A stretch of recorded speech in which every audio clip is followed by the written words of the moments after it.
2장 42절 말씀도 같이 함께 보도록 하겠습니다.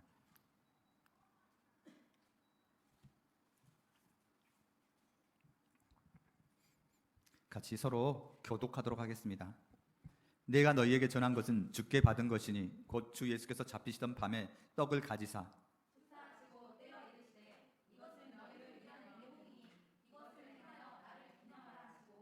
식후에 또한 그와 같이 잔을 가지시고 이르시되 이 잔은 내 피로 세운 새 언약이니 이것을 행하여 마실 때마다 나를 기념하라 하셨으니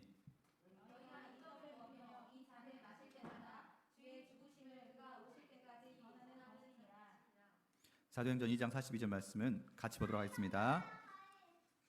시작. 그들이 사도의 가르침을 받아 서로 교제하고 떡을 떼며 오로지 기도하기를 힘쓰니라. 아멘.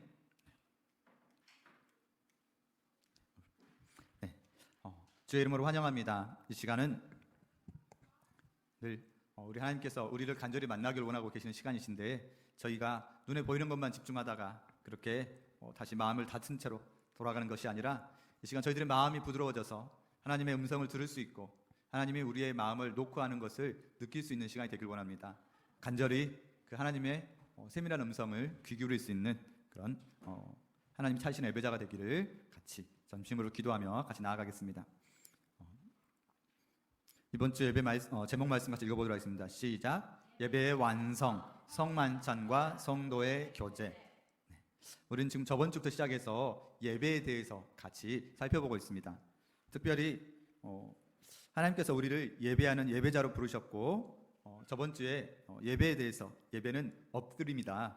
그래서 하나님 앞에 엎드려서 회개하는 것, 그렇게 하나님이 찾으시는 예배자가 되기 위해선 먼저 스스로를 돌아보면서 하나님 앞에 엎드릴 수 있어야 하고 그것이 바로 회개 기도가 예배의 시작이라고 같이 나눴었습니다. 그리고 예배의 핵심은 드림이다. 그래서 하나님께 우리가 드릴 수 있는 유일한 것 찬양. 그래서 우리가 더 찬양을 하나님께 드릴 수 있게 우리가 최선을 다해서 우리가 부족하지만 그래서 오늘도 저희 부족하지만 같이 악기를 더 동원하고 우리가 드릴 수 있는 모든 것을 다 동원해서 하나님을 찬양할 수 있는 저희 마중교회가 되기를 원합니다.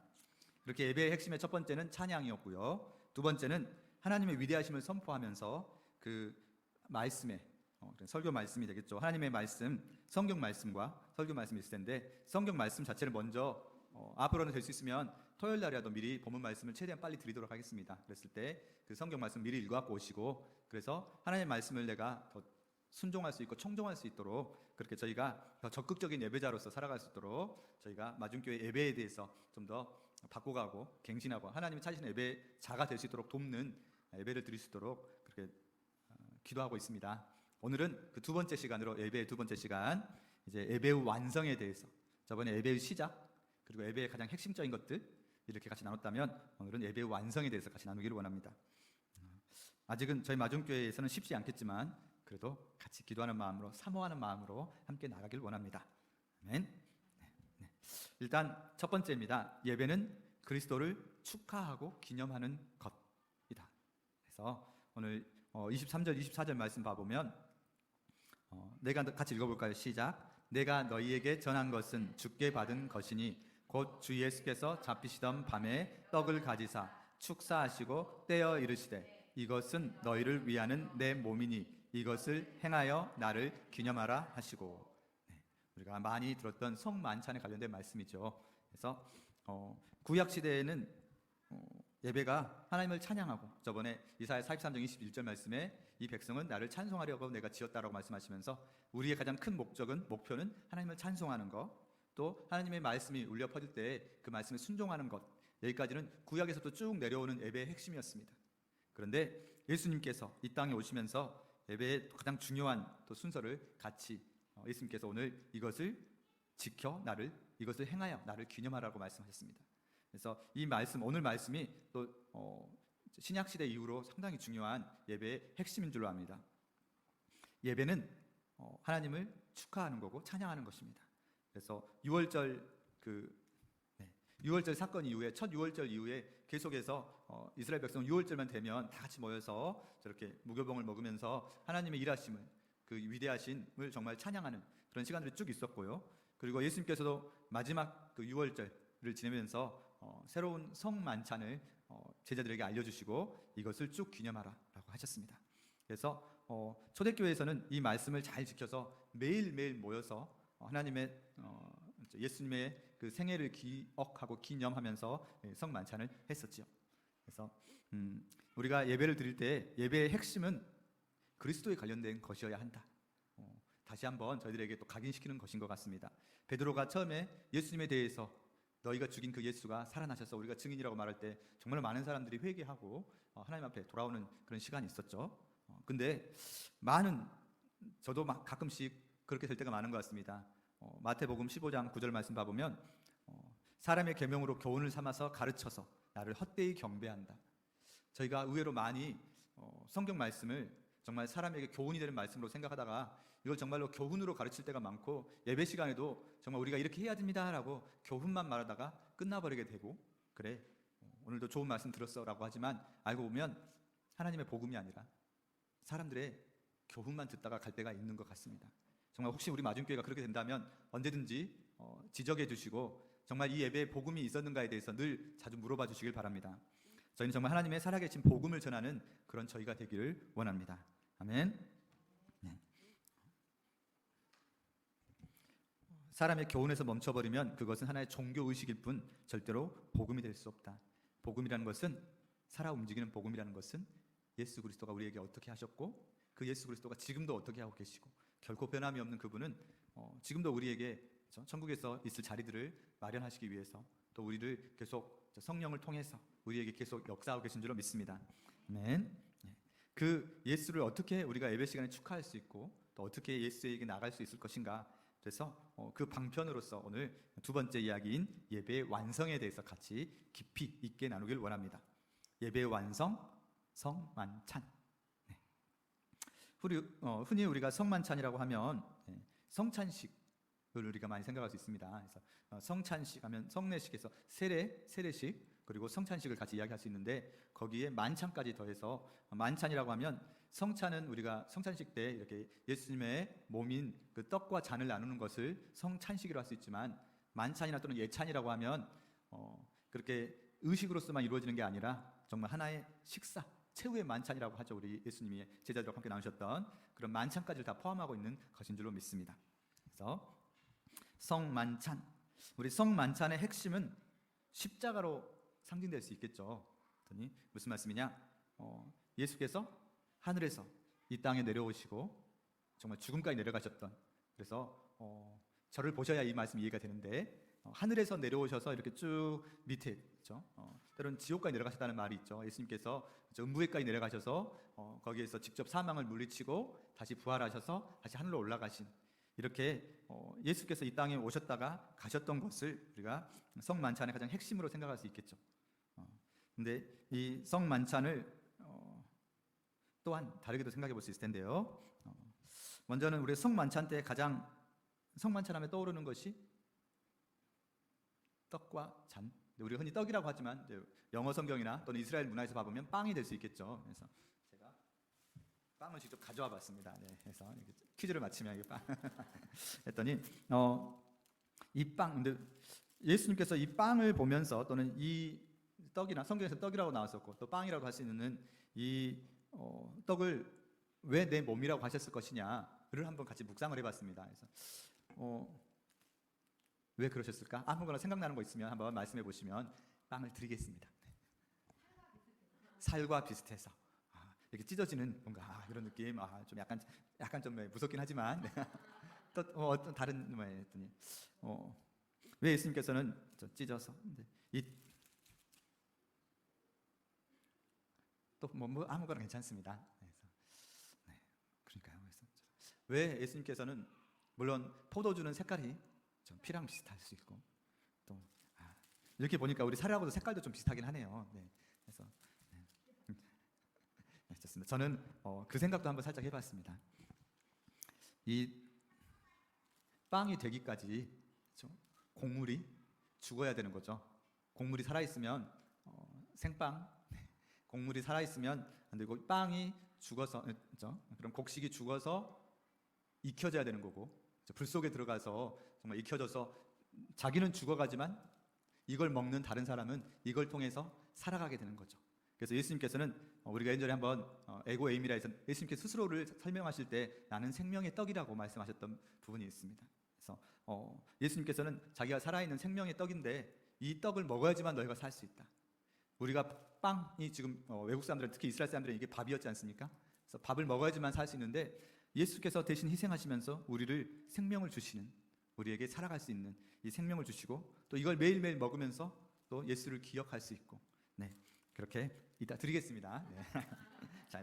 같이 잘 나눠 드실 줄 믿습니다. 자, 생명의 빵, 예수께서는 생명의 빵이라고 하셨고 그렇게 자기를 희생하셔서 이 땅에 오셔서 성육신하셔서 인간의 몸으로, 신이 인간의 몸으로 와서 신이 피조물이 인간을 대신해서 죽고 다시 또 부활하시고, 신은 부활하는 게 정말로 특별하지 않겠지만 신이 이 땅에 왔다는 것 자체가, 인간의 모습으로 왔다는 것 자체가 가장 비천하고 그런 낮은 존재로 왔다는 것 자체가 가장 큰 일이라고 하였던 것 같습니다. 성육신. 근데 이렇게 예수님의 성만찬에 대해서 초대교회 성도들이 정말로 잘 지키죠. 초대교회 성도들은 봐보면 매일매일 그렇죠? 성전에 모이거나 또는 집에 모이거나 매일매일 모여서 이렇게 이 성찬식을 또는 성만찬을 거행했다고 합니다. 네. 근데 이 성만찬은 또는 직접 보여지는 복음 또는 만져지는 복음이라고 해서 초대교회에서는 이 만찬이, 성만찬이 정말로 가장 예배의 핵심이었다고 합니다. 그래서 혹시 나중에 시간 되시면 되게 얇은 책이 있는데요, 1세기 초대교회에서의 예배 이야기와 또 그리스도인의 하루 생활 이야기가 되게 글씨체도 커가지고 읽기 쉽게 나와 있는데, 여기에 봐보면 초대교회의 성도들은 하루의 일과를 마치고 나면 모두가 모여서 그리스도인들끼리 한 집에, 그때는 따로 교회 건물이 있었지 않았고 성전이라는 것은 정말 유대교 사람들이 더 많이 있는 그런 곳이어서 그곳은 목숨 걸고 예배해야 되는 곳이라고 했었죠. 그래서 그리스도인들이 집에 모여서 가정교회라고 할 수 있을 것 같습니다. 집에 모여서 음식을 나누는데 지금처럼 그렇게 의식이 돼버린 조그만한 빵을 먹는 것이 아니라 정말로 이렇게 통빵, 그렇죠? 고린도전서 10장에 봐보면 한 떡이라고만 나오거든요. 한 빵이라고 해서 나오는데 예수님께서는 이렇게 통으로 되는 큰 빵을 뜯어서 주시면서 이렇게 성찬식을 거행하셨고, 마찬가지로 초대교회 성도들도 정말로 이게 감질만 나게 조금만 먹는 게 아니라 이게 식사가 됐던 거죠. 그래서 이거를 만찬이라고 할 수 있고, 그래서 또 많은 교회에서는 애찬식이라고 해가지고 성찬식으로서 이렇게 우리가 거행하는 게 아니라 정말로 아예 애찬이나 만찬처럼 해서 식사가 되는 그런 성만찬을 같이 가졌다고 합니다. 네. 이게 무슨 말이냐? 예배에서 가장 중요한 것 중에 하나가 성만찬인데, 그들은 성만찬 시간에 모여서 같이 하나님 말씀을 막 드러내고 막 많이 말씀했다기보다는 서로 떡을 떼면서 서로의 이야기를 들어주고 서로 그렇게 나눔의 시간들이 있었고, 그게 예배의 핵심이었다고 합니다. 그랬을 때 이게 바로 이제 성도의 교제와 같이 연결될 수 있을 것입니다. 네. 성도의 교제라고 할 때 초대교회에서 이 성도의 교제는 정말로 중요한 그런 하늘나라의 예배의 정말 중요한 순서였는데요, 같이 성도의 교제 또는 성만찬 어떻게 연결이 될 수 있는지를 좀만 더 말씀 속에 살펴보도록 하겠습니다. 구약 제사 중에서 성만찬을 예표하는 그런 제사가 화목제가 있다고 합니다.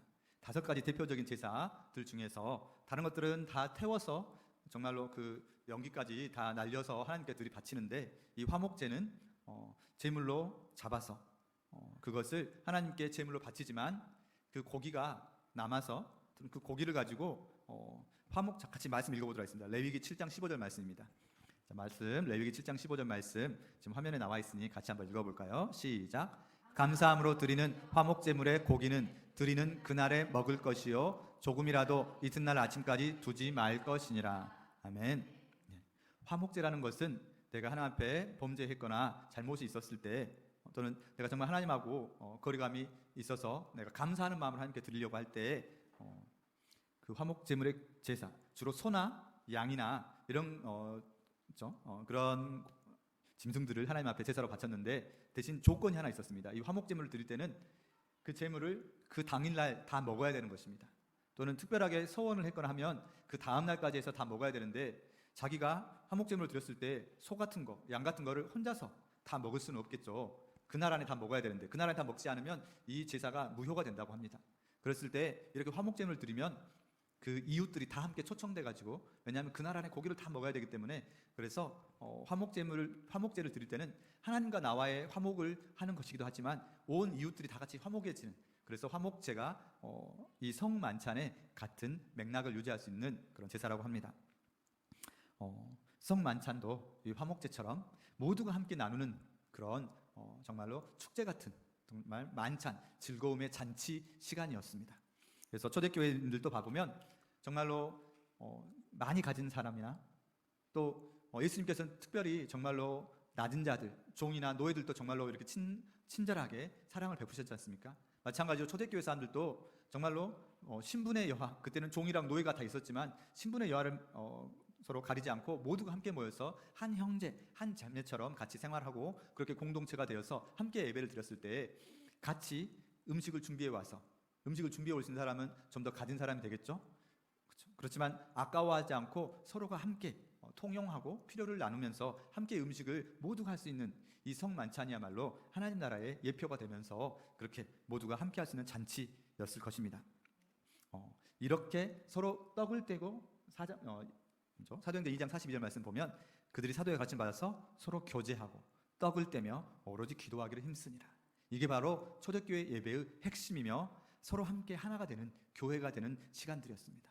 이런 모습과 이런 사랑의 모습을 보면서 교회가 정말로 아무리 로마의 박해를 받을지라도 눈덩이처럼 같이 불어날 수 있었던 것은 이 사랑, 그리고 이 성도의 교제가 핵심이었을 줄로 믿습니다. 성만찬과 함께 되어지는 성도의 교제. 그러면 우리는 어떻게 하고 있는가? 우리의 요새 예배는 어떻게 되고 있는가? 아까 사람의 교훈에서 멈추지 않고 우리 예배가 하나님께 찬양 드리고 또 하나님 말씀을 듣고 그렇게 끝나서 가버리면 참 개인적인 신앙이 되겠죠.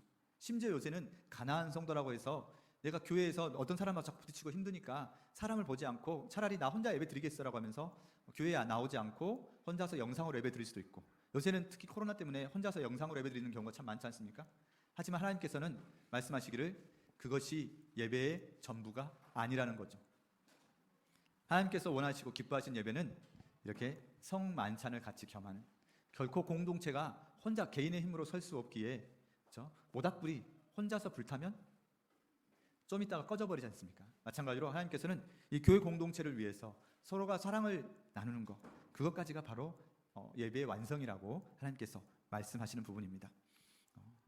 그래서 제가 잠깐 이야기 하나 들려드릴게요. 진짜 효자 이야기입니다. 혹시 들어보셨을 수도 있을 텐데 저는 참 감명 깊게 들었던 이야기인데요. 어느 시골 마을에 진짜 효자라고 이름난 효자가 살았다고 합니다.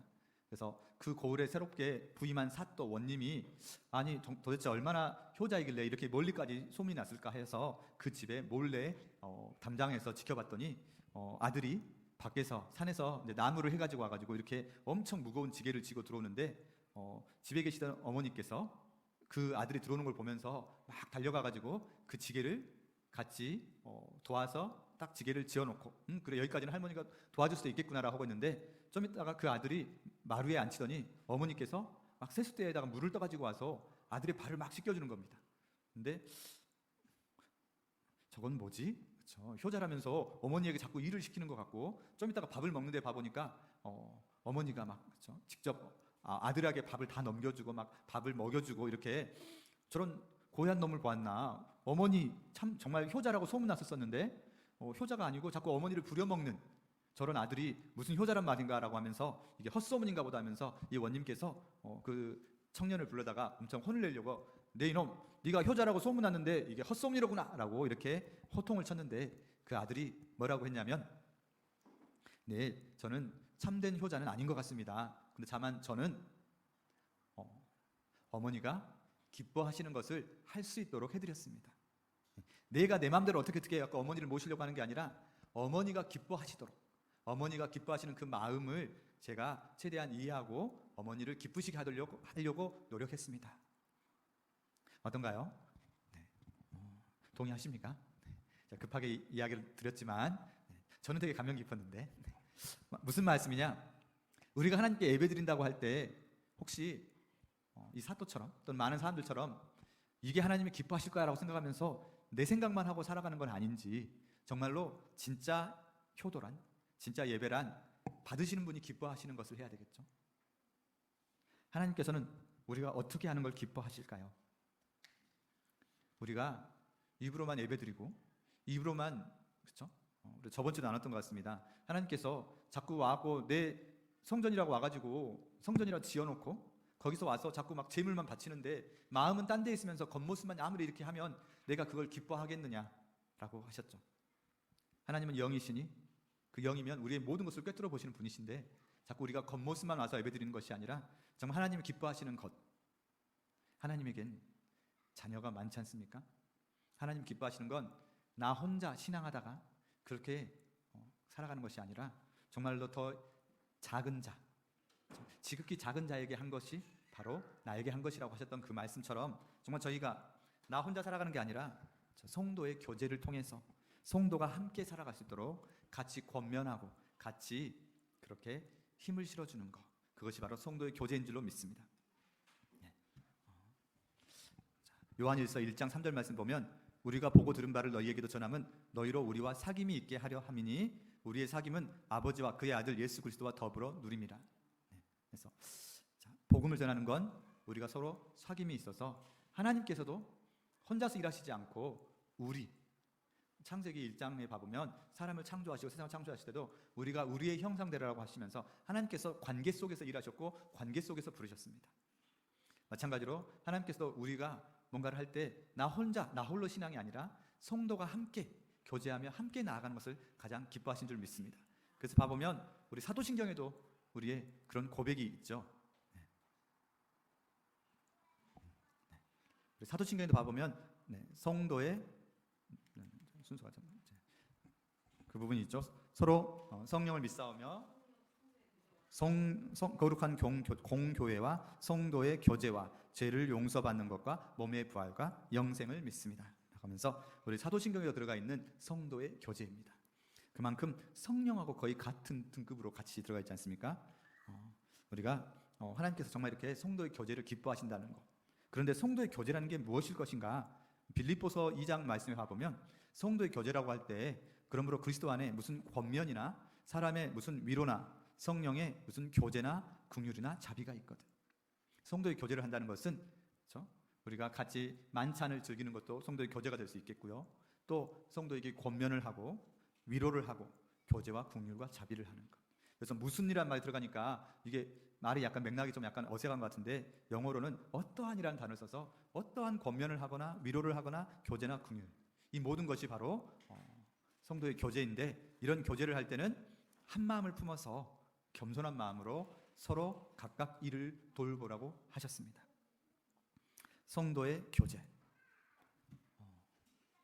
혹시 가장 안정적인 구조라고 할 때 삼각형을 들어볼 수 있을 것입니다. 삼각형이 가장 안전한 구조라고요? 그랬더니 위에 딱 있고 양쪽에서 이렇게 잡아주면 둘이서 서로 뭔가를 잡아당기다 보면 누가 더 힘이 셀 수도 있고 누가 더 약할 수도 있고, 하나님께서도 아까 우리라는 성부, 성자, 성령으로 일하셨듯이 하나님께서는 우리를 부르실 때도 삼각형의 안정적인 구조 속에서 성장하기를 바라시는 것 같습니다. 내가 있고 옆에 같은 이웃이나 같은 성도가 있고 우리 위에 하나의 한 하나님이 계시고, 이렇게 우리가 서로가 되면 삼겹줄은 끊어지지 않느니라고 하셨던 것처럼 한 사람이면 패하겠거니와 두 사람이면 맞설 수 있나니 세 겹줄은 쉽게 끊어지지 아니하느니라. 하나님께서는 우리가 혼자서 신앙을 하는 게 원하신 게 아니라 성도가 함께 교제하며 그렇게 서로 중보하고, 내가 약해질 때는 이웃 성도가 나를 위해서 기도해주고 저 성도가 약해져 보일 때는 내가 위해서 기도해주고, 그렇게 성도가 서로 함께 중보하고 서로 삼겹줄로 연결되어 있을 때 우리 교회는 굳건히 서갈 수 있고, 그렇게 예배의 중심에도 하나님께서 성만찬과 성도의 교제를 주신 줄로 믿습니다. 왜 삼겹줄일까요? 그랬더니 내가 기도하고 성도가 기도하고 이렇게 기도할 때 성령께서도 우리를 위해서 함께 중보하신다고 했으니 삼겹줄인 줄로 믿습니다. 아멘. 예배의 완성에 대해서 같이 이야기를 나눴습니다. 우리가 아무리 하나님을 찬양하고 또 하나님의 말씀을 듣더라도 그 말씀을 실천하고 실제화하는 것은 바로 성도의 사랑인 줄로 믿습니다. 그래서 먼저는 성도에게, 그래서 우리가 굳건히 서갈 때 또 이것이 우리의 삶으로 연결되어져서 삶으로 드리는 예배까지 연결되어지는 것, 이렇게 예배는 우리의 모든 것이 되어야 하고, 이 시간만이 우리의 예배가 아니라 예배가 끝나고 성도가 만찬을 같이 함께 하는 것, 그리고 삶에 나아가서 우리가 삶을 예배로 드리는 것까지, 이 모든 것이 우리가 하나님께 드리는 예배인 줄로 믿습니다. 하나님 앞에 서서 하나님을 높여드릴 때 그것이 예배인 줄로 믿습니다. 하나님은 어디나 계시기에 코람데우 신앙으로 이렇게 저희가 함께 이 한 주도 승리하며 나가길 원합니다. 함께 하가다 말씀을 3번 선포하겠습니다. 같이 시작. 너희가 이 떡을 먹으며 이 잔을 마실 때마다 주의 죽으심을 그가 오실 때까지 전하는 것이니라. 너희가 이 떡을 먹으며 이 잔을 마실 때마다 주의 죽으심을 그가 오실 때까지 전하는 것이니라. 너희가 이 떡을 먹으며 이 잔을 마실 때마다 주의 죽으심을 그가 오실 때까지 전하는 것이니라. 아멘.